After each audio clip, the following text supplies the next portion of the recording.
Alright guys, welcome back to the next episode for our F122 MyTeam Career Mode Season 2, Round 7, back in Belgian Grand Prix. We did the Belgian Grand Prix in Season 1, I believe, in Episode 6. We're going to go ahead and head over here and take a look here. Yes. No, it was Season... It was Episode 8 last season, so... yeah, so it was episode 8 last season, and it's gonna be episode 7 this season, and we're gonna be continuing with Italy, and then we're gonna be rounding out with Singapore and Mexico. For those of you guys who have joined late and didn't watch the pre-season for season 2 here at F122 driver career mode, we're gonna round out the season, and then we'll be going to F123 for a driver career mode. But yeah, Lewis Hamilton and that triple DNF, he finished in P13 behind us in P12. No points, unfortunately, for us the last episode because we DNF'd through the sprint race. And as well as getting P12 in the final race. So we're going to go ahead and knock out the quick practices for Spa. And then jump right into qualifying because we did play this track last season. So we'll get back to you guys when we go into qualifying.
Alright, so we get knocked out of Q2, and we weren't the only ones. So myself, Daniel Ricciardo, Carlos Sainz, Charles Leclerc, we didn't get back onto the track in time for our final runs on softs because I thought the rain was sticking around, so I went ahead and simmed through it. But I was paying attention closely to the weather during qualifying runs, but it just didn't seem like the rain was going away. And the reason why I didn't go out again was because I didn't have a third. I already used my third set of intermediates. I used two sets in the first race. So Dan Ticktum actually makes it into Q3 with a 153.792. That's 3 seconds off pace of Lando Norris. A big gap for the top 10 here, as the first 3 are within a second, and then the top 7 are within 2 seconds. So kind of excited to see where Dan Ticktum will end up, and hopefully he can score some points again. I know he only scored a few points earlier in the season, but it'll be nice to get him some points before we round out the end of this series. So let's go ahead and head over to the race.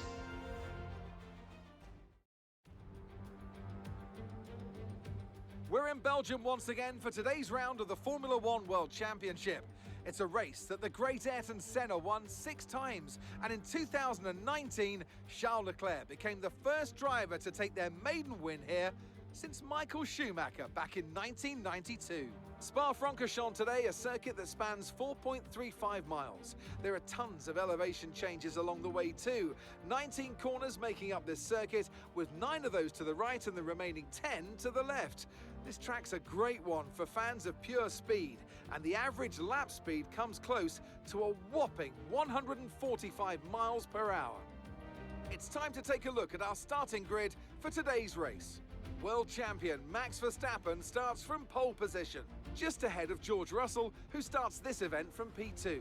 Moving on to the rest of the grid, we have Hamilton, Norris, Sergio Perez, and Ocon, Gasly, Oscar Piastri, Tsunoda, and Mick Schumacher, Leclerc, Sainz, Johnson, and Ticktum, Magnussen, Stroll, Sebastian Vettel, and Alex Albon, Bottas, Joe, Ricciardo. They'll be starting further back after an earlier grid penalty, and Nicholas Latifi. It's almost time for the lights to go out, so let's head down to the track where preparations are underway. It's just about time to go down to the track for the beginning of the race, but before we do, Anthony Davidson, what types of strategy do you think we can expect for today's event? Well, there's a lot that both the driver and the team have to keep in mind when going into a race. The tyres, fuel, energy recovery systems, the list goes on and on. But I think the key to today's victory will come down to the pit stop strategy. Come in too soon and you might find yourself needing more than one stop. Too late and you're putting yourself at a disadvantage by spending longer on worn tyres.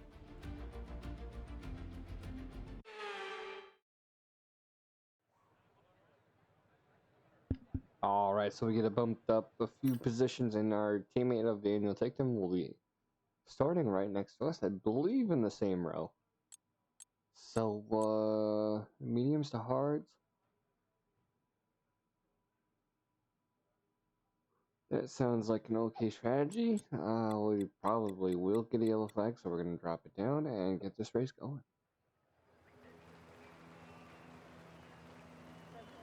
And we're underway for the formation lap here at Spa. The cars begin their lap around the circuit that rises and falls through the hills of the Ardennes Forest. As always, the fans are here in their thousands, and the atmosphere is incredible.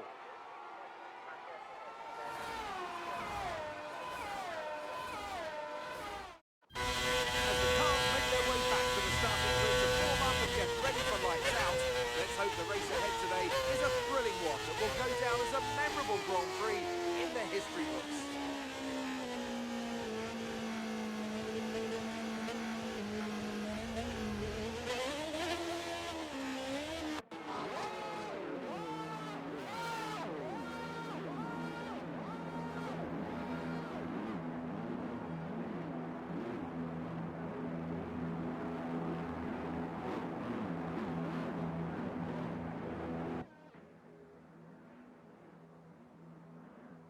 All right, here we are once again with everybody getting lined up in the grid.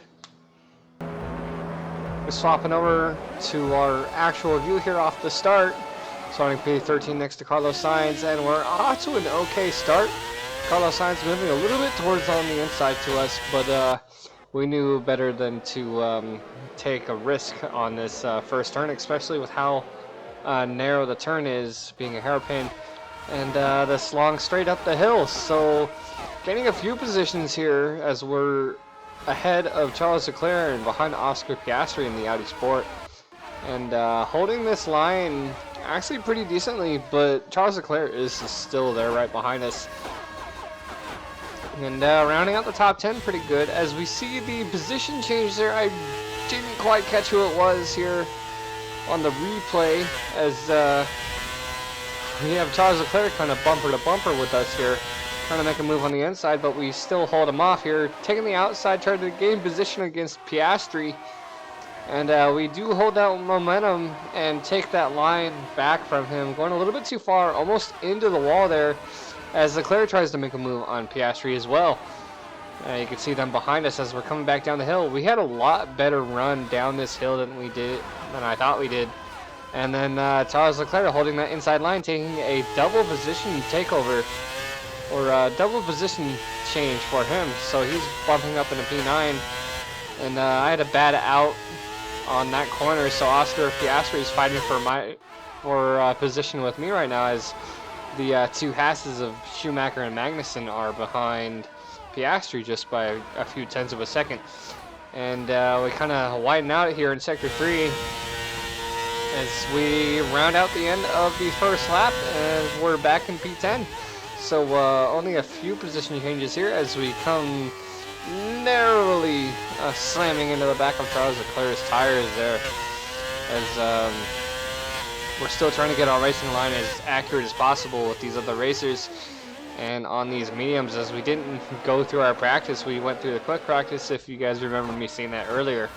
So we got a lot of making ground to make up against Charles Leclerc in P9 as we're coming back up this hill. You can see how I react going a little bit slightly off the racing line there, as this Sector 1 DRS zone gives us a lot of momentum.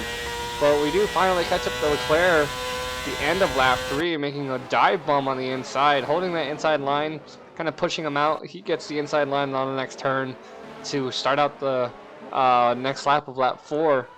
And he has the momentum on us as we're trying to hold the outside line. We get a little bit side by side here. We have a little bit more straight line speed here. And we have DRS on him as well as we hold that outside line, try to keep the momentum.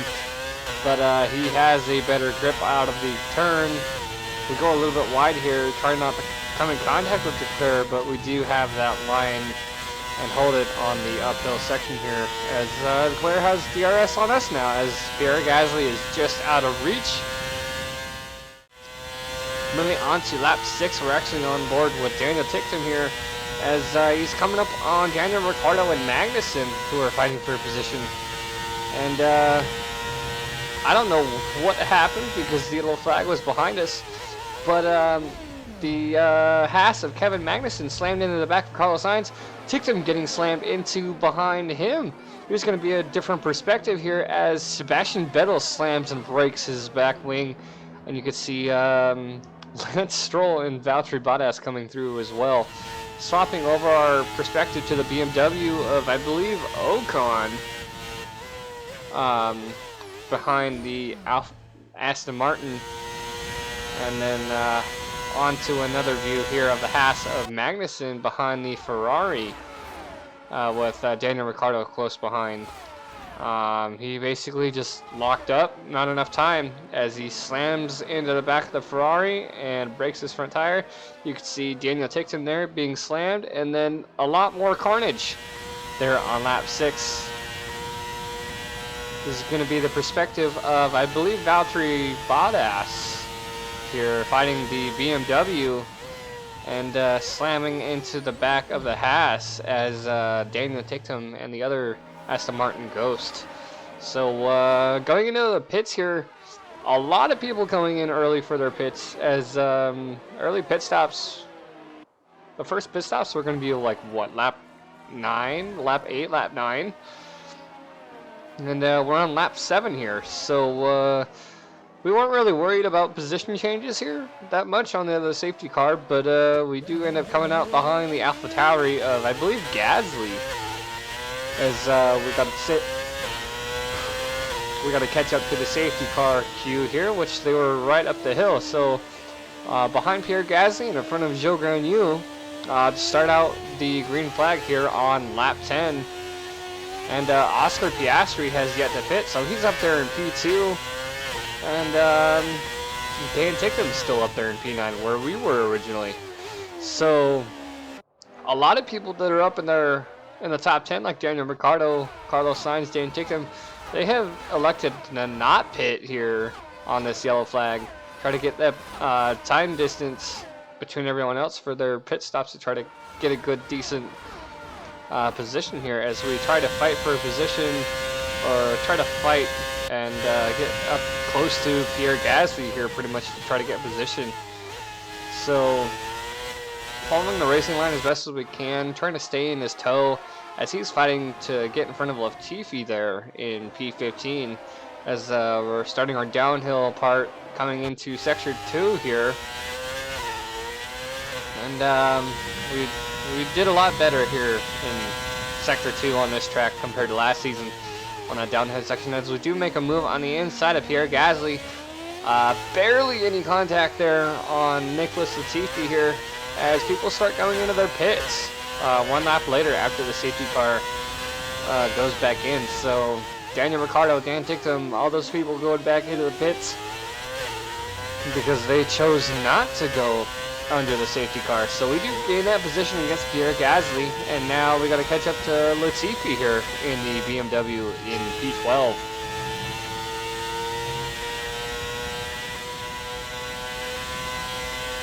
Moving on to the end of this lap, we actually catch up to him, slow down a little bit earlier, try not to come in contact as we make a move on the outside. We give him the room on the inside, but we cut the corner there, going a little bit too much curve, but he ends up going into the pits anyway, so we get that position. And we have a big train of guys behind us. We have Gasly, Joe Granu, Lance Stroll, Sebastian Vettel, and Schumacher. There's a train of like 4 or 5 of us here on lap 12 as we're making our way up the hill, and just about 2.5 seconds behind Charles Leclerc in P8 as we're up in P9 now.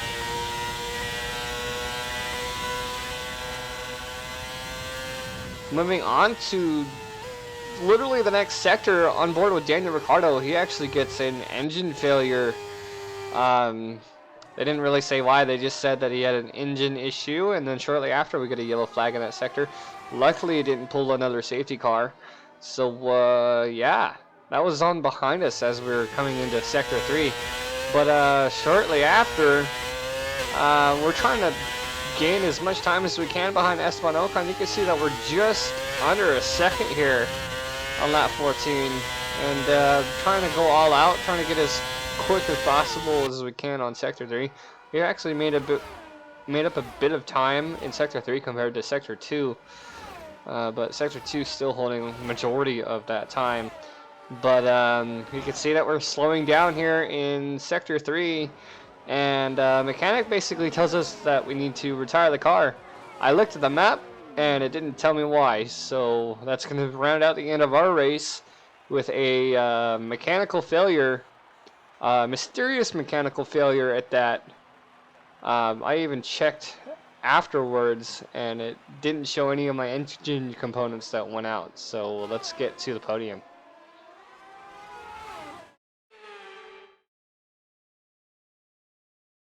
Brilliant stuff from RedBull today. What a superb victory.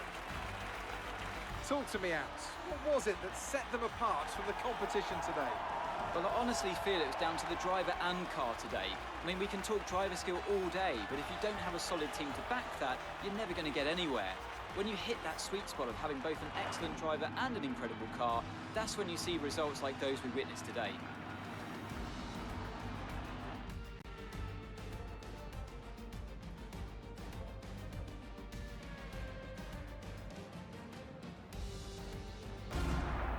Here come today's winners. The team at Red Bull have done a phenomenal job recently, and it's clear to see that they've put in the work, and they should be so proud of the victory they've secured here.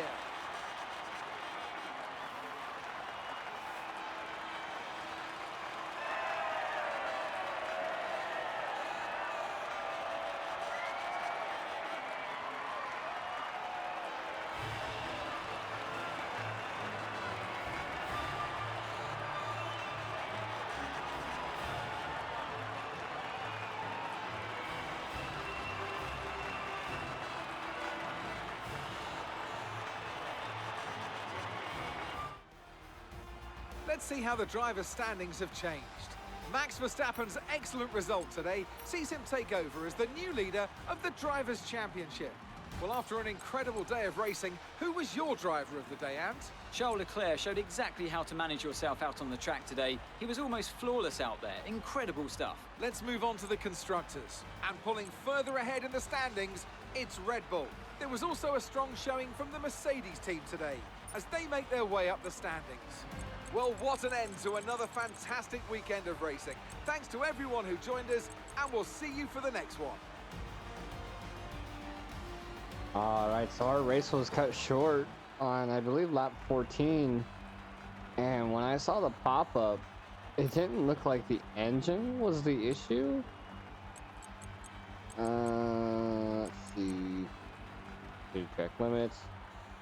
It's not gonna list my DNF.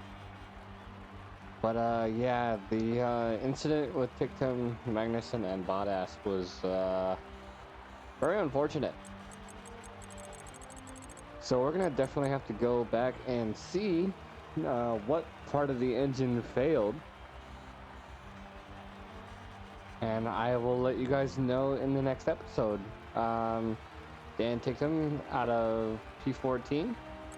We were running in the top 10 for a while, and Renault is beating us for points right now. So we have to try to get back in the fight for points against Renault in the constructor standings. So we want to be able to get that top 5 spot. That way we're at least up there. So that's basically it. 4 DNFs for the Belgian Grand Prix. And we'll see you next episode.